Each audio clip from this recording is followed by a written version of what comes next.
Así es, con este final de enero se hicieron públicos los datos del último trimestre de la encuesta de población activa relativos al pasado año 2018, lo que nos hace una idea, lo que nos facilita el hacernos una idea de cómo ha sido el año pasado respecto a ocupación, respecto a paro. Julián Martínez, secretario ejecutivo de UGT, la verdad es que no nos deja un panorama muy halagüeño, ¿no? No, la verdad es que estos datos vienen a ratificar la preocupación que venimos manifestando a lo largo del último año, incluso ya se intuía en la última parte del 2017.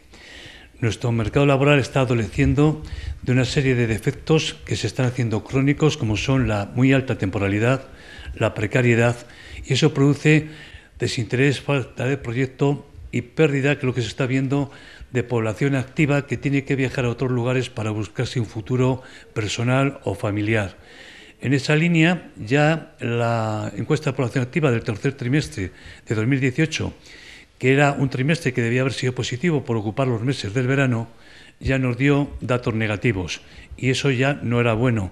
El cuarto trimestre, que suele ser más variable, nos viene a ratificar algo que estábamos temiendo.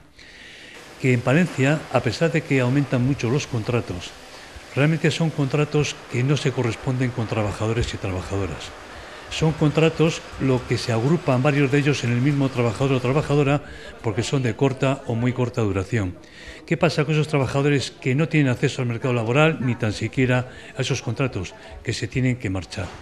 Y así nos da en este último trimestre que acabamos el año con la tasa de paro más alta de la comunidad, de ambos sexos en el global y sobre todo de ese tirón de alto paro en las mujeres. La más alta de la comunidad, cosa que no venía ocurriendo en lo que era la tasa global. Y además seguimos perdiendo activos, lo cual es malo, seguimos perdiendo ocupados, lo cual es malo, y nos da una indicación de que el mercado laboral en Palencia se desgasta. Tenemos dos sectores que tiran mucho de nuestra economía, claramente, que es la automoción y la agroalimentación, pero se ve que no es suficiente para dar datos económicos de carácter global, ni son suficientes para absorber empleo suficiente que impida la salida a otros territorios. Sí que es cierto que nuestra provincia adolece de unos grandes desequilibrios territoriales. Fuera de la zona de la capital y de Aguilar de Campoo no hay economía, no hay futuro, no hay un sector turístico que tire, porque no es un sector turístico que aporte mucha mano de obra y atraiga a mucha gente, con lo cual sí, este sector industrial, agroalimentación, automoción principalmente, siguen abusando en algunos casos, no todas las empresas, pero muchas de ellas sí, de las empresas de trabajo temporal, de esos contratos de menos de 7 días, que son casi la mitad de los que se suscriben cada mes, de los muchos temporales que se suscriben. ¿Qué puede esperar un trabajador o trabajadora, especialmente los jóvenes en edad de trabajar, que quieren tener un proyecto personal o familiar? No pueden mantenerse en nuestra capital ni en nuestra provincia. Así que, al final, si esto no se reconduce, si la industria no llega a ese momento en que ofrece estabilidad y calidad en el empleo, si esos sectores que tienen que explotar, como el turístico, no sale adelante, seguiremos viendo esa pérdida de población activa, esa pérdida de población ocupada, esa subida del paro, y al final nos quedaremos en una provincia que ya tiene demasiados mayores proporcionalmente. Claro, que dice, la pérdida de activos ha sido muy fuerte durante todo el pasado año. ¿Qué perspectivas tenemos para este 2019? ¿Qué podríamos pedir para revertir un poco esa sangría, ¿no?, de población joven que está teniendo lugar en Palencia? A nivel privado, desde luego, las empresas tienen que acabar regulando de una forma razonable la temporalidad. No puede ser que temporalidad ha habido siempre y la va a haber por cuestiones de necesidades y de cuestión recurrente de la producción, pero abusar de ellas no. No puede ser que haya un número tan alto de contratos solo de días, que hace que muchos trabajadores a lo largo del año de la campaña tengan varios contratos siendo el mismo trabajador y no sabiendo cuándo va a trabajar. Primero, una oferta más estable de mayor calidad en el empleo. Y además las administraciones, si realmente les preocupa la despoblación, tienen que inyectar dinero a través de inversión pública para que haya infraestructuras suficientes y puedan generar en otros territorios también esperanzas de empleo.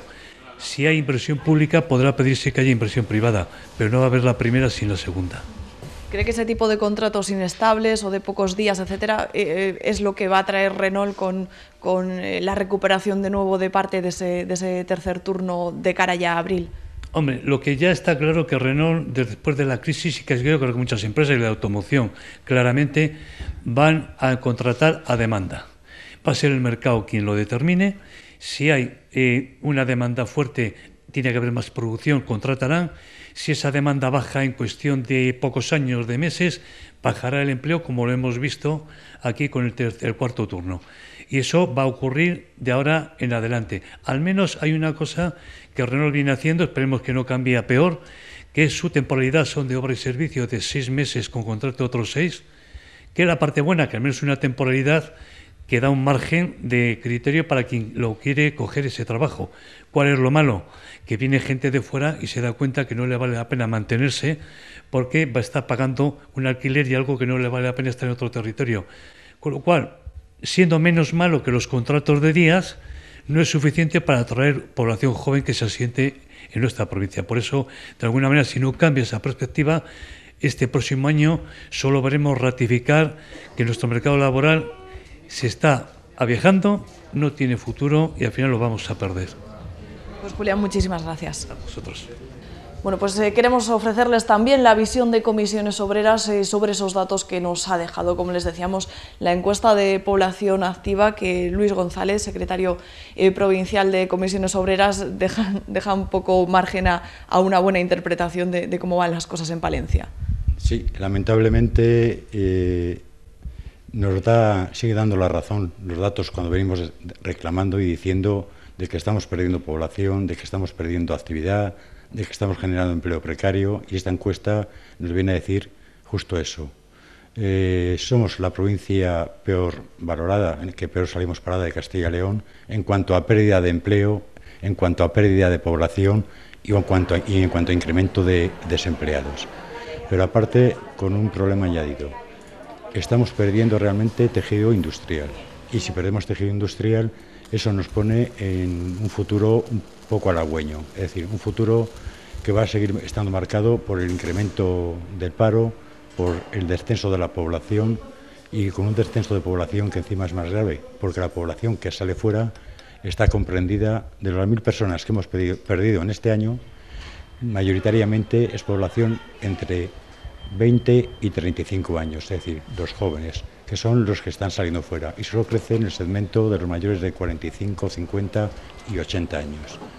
Lo cual va a producir es una provincia con poco empleo, empleo vinculado encima a dos sectores estratégicos como es la automoción y la agroalimentaria, es decir, la de transformación, las galleteras.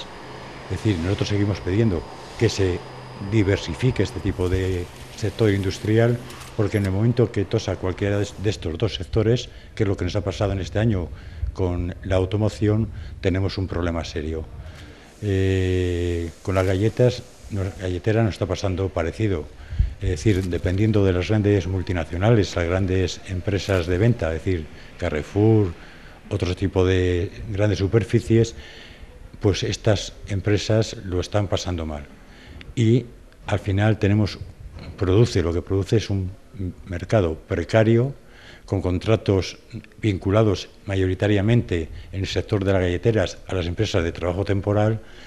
En la automoción, lo que es la propia Renault, ahí no se produce, pero se producen los famosos contratos de 6 meses, pero están todas las auxiliares que hay alrededor, que ahí sí que se está, en estos casos, cuando aumentan los picos, tirando de las empresas de trabajo temporal, que todos sabemos qué empleo producen mayoritariamente. Empleos de un día, de esta semana, los 4 picos, que al final no solucionan el problema. Lo pueden maquillar un poco, pero al final o somos capaces de diversificar, generar empleo nuevo, generar empleo estable. Y al final, una cuestión clara, o se revierte las reformas laborales, que es lo que venimos planteando, porque claro, esto viene por algo, y se empieza a tener en cuenta que el contrato indefinido tendría que ser el contrato normal, y los contratos eventuales, ya sean de días, de meses, de tiempo completo, de tiempo parcial, tendrían que ser los extraordinarios y vinculados a una causa que la empresa pueda justificar, o si no vamos a tener siempre un mercado laboral que es lo mismo que sube y baja. Y por eso la preocupación que nosotros seguimos manteniendo.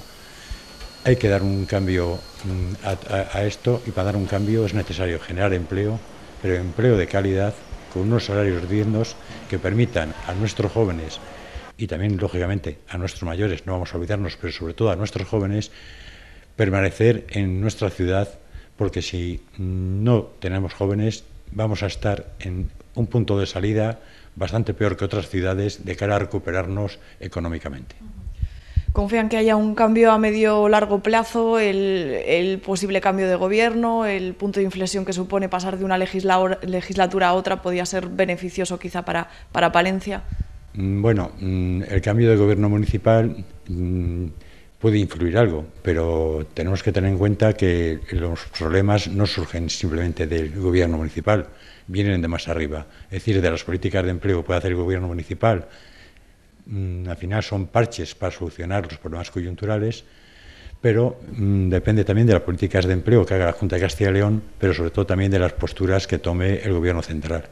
Es más, nosotros hemos planteado, vamos a plantear en breve, pues una situación, un análisis de la situación en Palencia, de cómo están los convenios, lo que se están pidiendo, pero también a nivel estatal se está pidiendo al gobierno, que ya nos parece muy bien todo lo que está planteando, nos parece muy bien, pero ya es el momento de dejar las palabras y empezar a tomar posturas. Y las posturas tienen que pasar muy bien por lo del incremento del salario mínimo, pero también tienen que pasar por derogar parte de la reforma laboral y que permita estar en igual situación que los empresarios a la hora de negociar, y después, lógicamente, depende también de los empresarios que tienen gran responsabilidad, pues son los que están haciendo ese uso indebido del tipo de contratación, que en muchos casos entendemos que es fraudulenta, y visto está que cuando el gobierno ha dado un primer paso, hemos visto cómo se han reconvertido automáticamente muchísimos empleos eventuales indefinidos, porque estaban en fraude de ley. Esperemos que las inspecciones de trabajos también actúen para que se detecten todo este tipo de irregularidades y seamos capaces de asentar, porque nadie se piense que porque vaya a subir el salario mínimo interprofesional, pues ahora los contratos indefinidos se va a contratar menos o se van a ir, las empresas se van a hundir. El salario mínimo interprofesional ha crecido en estos 2 últimos años en torno a un 13% y se han generado 600.000 puestos de trabajo. Son datos que nos dan los propios empresarios y el gobierno anterior. Eso quiere decir que no va a influir, sino todo lo contrario, eso va a aumentar el consumo, y en una provincia como Palencia, ligada mucho al consumo interno, y si hablamos de consumo interno a nivel estatal más todavía, es necesario tener unos salarios dignos, ya no solo de 900 euros, sino el acuerdo que se llegó con los empresarios a nivel estatal de que ningún salario por debajo de los 1.000 euros en 14 pagas, precisamente para reactivar el consumo y reactivar las propias empresas de ellos. Es decir, que va a revertir automáticamente en ellos. Y tenemos que ser optimistas. Debemos ser optimistas porque pensamos que los empresarios, antes o después, que son los que generan empleo, se darán cuenta. Y porque también somos optimistas porque pensamos que el gobierno va a tomar medidas y también el gobierno va a sacarnos de esta prolongada época de austeridad en la que hemos estado metidos, y que va a empezar a invertir porque es necesario la inversión pública para que incentive la inversión privada. Pues muchísimas gracias, Luis. Hemos escuchado el análisis, hemos escuchado las conclusiones de esta encuesta de población activa que ha salido hoy, la última de 2018. Para que entiendan el contexto, vamos a conocer ahora las cifras. 2018 fue un mal año para Palencia según la encuesta de población activa. El paro ha subido cerca de 2 puntos, del 13,07 al 15%. Esto se traduce en 900 desempleados más que hace un año. La diferencia ahonda las desigualdades por sexo. Las mujeres acumulan un 18,7% y los hombres un 12% en la estadística de desempleo. La subida de parados se ve acompañada por otro dato para la preocupación. Hace un año trabajaban en Palencia 65.100 personas, hoy trabajan 60.500. Son 4.600 trabajadores menos en total. En la evolución a largo plazo, en 2018 se pone freno a 3 años de bajadas consecutivas de buenos datos y el número de parados en Palencia se sitúa en cifras peores a las de 2009. El número de trabajadores en mínimos se mantiene superior a los malos datos de 2014, pero para encontrar un dato inferior debemos remontarnos a 2002. La comparativa regional y nacional no es demasiado halagüeña. El paro ha bajado en Castilla y León y también en España. De hecho, Palencia es la única provincia de nuestra comunidad en la que sube la tasa de paro. Los datos trimestrales también ofrecen una caída acusada. La tasa de paro sube del 11,52 al 15%. El número de parados ha aumentado desde octubre en 2.400 personas y el de ocupados ha bajado en 3.600 trabajadores.